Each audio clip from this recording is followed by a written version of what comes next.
Hello friend, मैं अनुज सिंह अपना YouTube channel opt academy में आपका स्वागत करता हूं। आज हम 1500 की सीरीज के दूसरे पार्ट को करने वाले हैं, जिसमें हम 25 महत्वपूर्ण क्वेश्चन करेंगे। तो आइए शुरू करते हैं। हमारा पहला क्वेश्चन है, चंद्र ग्रहण कब घटित होता है? तो इसका सही आंसर हो जाएगा चंद्र ग्रहण पूर्णिमा के दिन लगता है। चंद्र ग्रहण लगने के लिए फुल मून का होना बहुत ज़रूरी है, और चंद्र ग्रहण तभी लगता है जब सूर्य और चंद्रमा के बीच में पृथ्वी आ जाती है। और चंद्र ग्रहण को हम फुल मून भी ब्लड मून भी कहते हैं। अगला क्वेश्चन है, धरती के ऊपरी परत क्रस्ट किससे मिलकर बना होता है? तो धरती का ऊपरी पृष्ठ जो क्रस्ट होता है वो मिलके होता है सिलिका और एल्युमिनियम से। बात करें मेंटल की, तो मेंटल हमारा सिग्मा और मैग्नीशियम से मिलके बना होता है, जो पृथ्वी का दूसरा परत होता है। और तीसरा परत जो कि सबसे नीचे का होता है कोर, वो बन के मिल के बना होता है नीफे से, यानी कि निकल और फेरस से। दूसरा हमारा सिलिकॉन और मैग्नीशियम से, और पहला हमारा सिलिकॉन और एल्युमिनियम से मिलके बना होता है।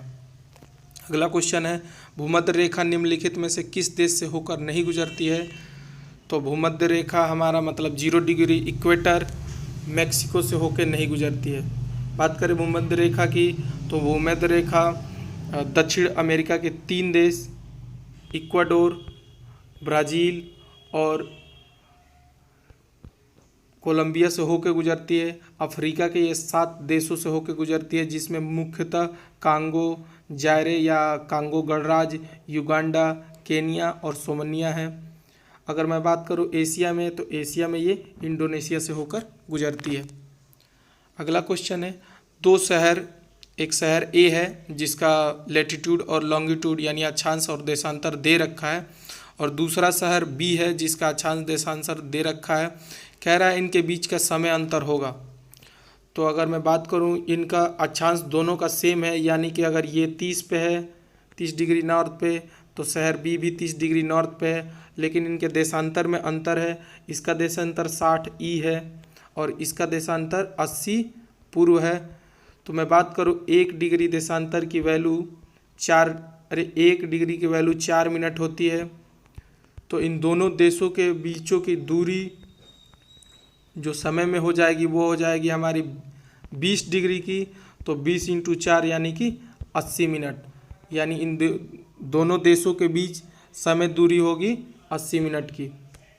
और भारत और ग्रीनविच मेरिडियन टाइम या जीएमटी टाइम्स के अनुसार 5.5 घंटे आगे है, क्योंकि वो 0 डिग्री पे है। और हमारा है जो मानक समय वो हमारा 82 हाफ है। तो आप अगर निकालेंगे 82.5 डिग्री का, तो वो हमारा हो जाएगा 5.5 घंटे। अगला क्वेश्चन है, निम्नलिखित में से कौन सी अग्नाशय सेल का उदाहरण नहीं है?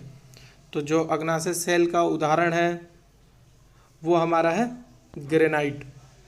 बात करें बलुआ पत्थर और डोलोमाइट की, तो ये हमारा सेडिमेंट्री रॉक्स के उदाहरण है, और हीरा हमारा मेटामॉर्फिक रॉक्स के उदाहरण है, यानी कि कायाकरित सेल के उदाहरण है। अगला क्वेश्चन है हमारा, भूकंप के अध्ययन को क्या कहते हैं? तो भूकंप के अध्ययन को हम सिस्मोलॉजी कहते हैं, और जो यंत्र हम यूज करते हैं भूकंप के मापने के लिए उसे हम सिस्मोग्राफ कहते हैं। बात करें अदर ऑप्शन की, तो एस्ट्रोलॉजी यानी कि ज्योतिष शास्त्र कहा जाता है, जिसमें हम ग्रहों नक्षत्रों के बारे में जानते हैं। और फिलोलॉजी यानी हम भाषा शास्त्र, जिसमें हम पुराने भाषाओं के अध्ययन को करते हैं। अगला हमारा क्वेश्चन है, निम्न में से कौन सा विश्व का सबसे ऊंचा ज्वालामुखी पर्वत है? तो विश्व का सबसे ऊंचा ज्वालामुखी पर्वत माउंट कोटापक्सी है, जो कि एडीज पर्वत में स्थित है, जो कि दक्षिण अमेरिका में स्थित है, इक्वाडोर पे।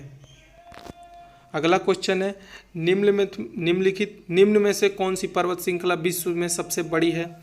तो विश्व की सबसे बड़ी पर्वत श्रृंखला एडीज पर्वत श्रृंखला है, जो कि दक्षिण अमेरिका में स्थित है।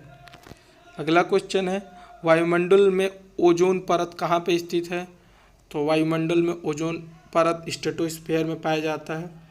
बात करें वायुमंडल की लेयरों की, तो पहली लेयर हमारी ट्रोपोस्फीयर कहलाती है, दूसरी लेयर स्ट्रेटोस्फेयर, तीसरी लेयर हमारी मेसोस्फेयर, उसके बाद आयनोस्फेयर, उसके बाद एक्सोस्फेयर।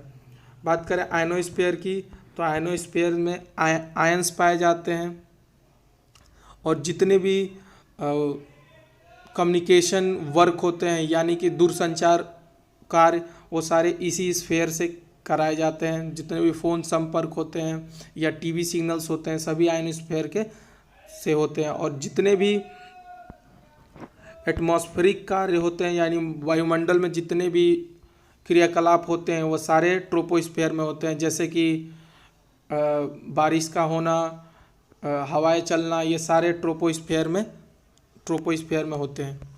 अगला क्वेश्चन है टाइफून नामक चक्रवात से कौन सा क्षेत्र प्रभावित होता है? तो टाइफून नामक चक्रवात हमारा आता है चीन में। ऑस्ट्रेलिया में हमारा हरिकेन आती है और अमेरिका में हमारा विली विली आती है। अगला क्वेश्चन है विश्व का सर्वाधिक शुष्क स्थल कौन सा है? तो विश्व का सर्वाधिक शुष्क स्थल आटाकामा है जो कि दक्षिण अमेरिका में स्थित है। अगला क्वेश्चन है विश्व की सबसे बड़ी मीठे जल की झील है? तो विश्व की सबसे बड़ी मीठे जल की झील हमारी सुपीरियर झील है। और विश्व की सबसे बड़ी झील हम बात करें तो वो हमारी है कैस्पियन सागर झील। और सबसे गहरी झील की बात करें तो वो हमारी है बैकाल झील। अगला क्वेश्चन है निम्नलिखित में से कौन सी झील हनीमून लेक नाम से प्रसिद्ध है? ये बहुत फेमस लेक है भाई, कई बार इससे क्वेश्चन रिलेटेड पूछे जा चुके हैं। तो इसका सही आंसर हो जाएगा टिटिकाका लेक जो कि दक्षिण अमेरिका में स्थित है और ये बोलिविया और पेरू के सीमा पे स्थित है और ये दक्षिण अमेरिका की सबसे बड़ी झील भी है। अगला क्वेश्चन है क्षेत्रफल की दृष्टि से विश्व का दूसरा बड़ा महाद्वीप है? तो दूसरा बड़ा महाद्वीप हमारा अफ्रीका है।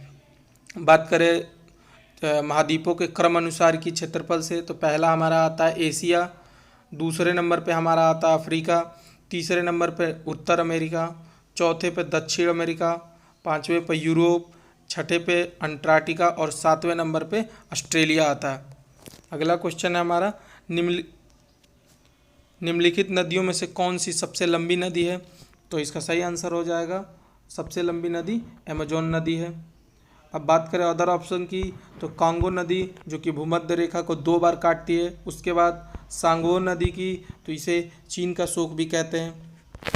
अगला क्वेश्चन है निम्नलिखित द्वीपों में से कौन सा 10 डिग्री चैनल द्वारा आपस में अलग किया जाता है?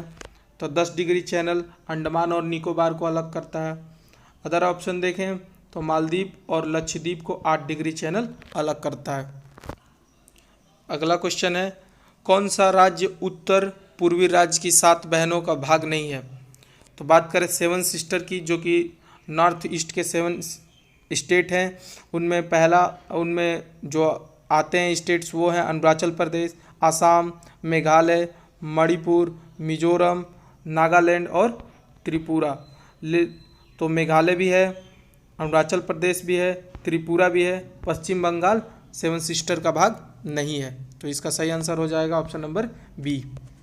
अगला क्वेश्चन है भारत में हिमालय की सर्वोच्च चोटी है? तो भारत में हिमालय की सर्वोच्च चोटी हमारी है कंचनजंगा जो कि सिक्किम में स्थित है। बात करें भारत की सबसे ऊंची चोटी तो वो हमारी K2 है यानी कि काराकोरम, और जिसका पुराना नाम गोडविन ऑस्टिन भी था।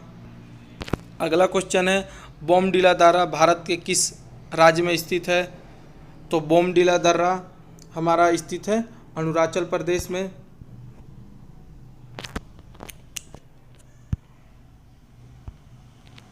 बोमडिला हमारा स्थित है अरुणाचल प्रदेश में। सिक्किम में हमारा नाथुला दर्रा है और उत्तराखंड में हमारा लिपुलेख दर्रा है। अगला क्वेश्चन है निम्न में से कौन सी नदी विंध्य और सतपुड़ा पर्वत श्रेणियों के बीच से बहती है? तो इसका सही आंसर हो जाएगा नर्मदा नदी की। नर्मदा नदी डेल्टा नहीं बनाती है, एस्चुरी बनाती है। दूसरी चीज़ ये पश्चिम की ओर बहती है और ये बंगाल की खाड़ी में जाके गिरती, अरेबियन सी में जाके गिरती है। दूसरी चीज़ ये इस पर एक बहुत फेमस बांध है जो कि हमारा सरदार सरोवर बांध है जो कि गुजरात में है। अगला क्वेश्चन है थीन बांध किस नदी पे बनाया गया है? तो थीन बांध हमारा रावी नदी पे बनाया गया है।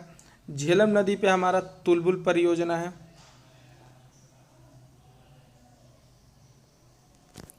अगला क्वेश्चन है इंडुकी जल विद्युत परियोजना किस राज्य में स्थित है? तो इंडुकी जल विद्युत परियोजना हमारा केरल राज्य में स्थित है। और इसी राज्य में एक और जल विद्युत परियोजना है, वो हमारी है पेरियार जल विद्युत परियोजना। अगला क्वेश्चन है विश्व का एकमात्र तैरता हुआ राष्ट्रीय उद्यान किलिम लामजाओ कहाँ पर स्थित है? तो इसका सही आंसर हो जाएगा वो हमारा है मणिपुर में। आसाम में बात करें सबसे फेमस राष्ट्रीय उद्यान की, जो कि हमारा है मानस, जो कई बार इससे क्वेश्चन पूछे जा चुके हैं। अगला क्वेश्चन है क्षेत्रफल के आधार पर भारत की मिट्टियों का सही अवरोही क्रम क्या होगा? तो सबसे ज़्यादा जो है मिट्टी पाई जाती है वो भारत में जड़ोल, उसके बाद लाल, उसके बाद काली, उसके बाद लेटराइट। अगला क्वेश्चन है निम्नलिखित में से कौन सा सही सुमेलित नहीं है? तो विली विली जो कि संयुक्त राष्ट्र अमेरिका में तूफ़ान आता है ये सही है। हरिकेन तूफ़ान ऑस्ट्रेलिया में आता है। टाइफून तूफ़ान ये फ्रांस में नहीं आता है, ये चीन में आता है। और बांग्यो नदी फिलीपींस ये सही है। तो यानी ऑप्शन नंबर सी इसका सही होगा। तो ये तो रहे आज के महत्वपूर्ण 25 प्रश्न भूगोल के। कल फिर मिलेंगे अगले पार्ट में। तब तक के लिए keep studying. Thanks for watching. जय हिंद। अगर आपको अच्छा लगा तो चैनल को सब्सक्राइब करें, लाइक करें और शेयर करें।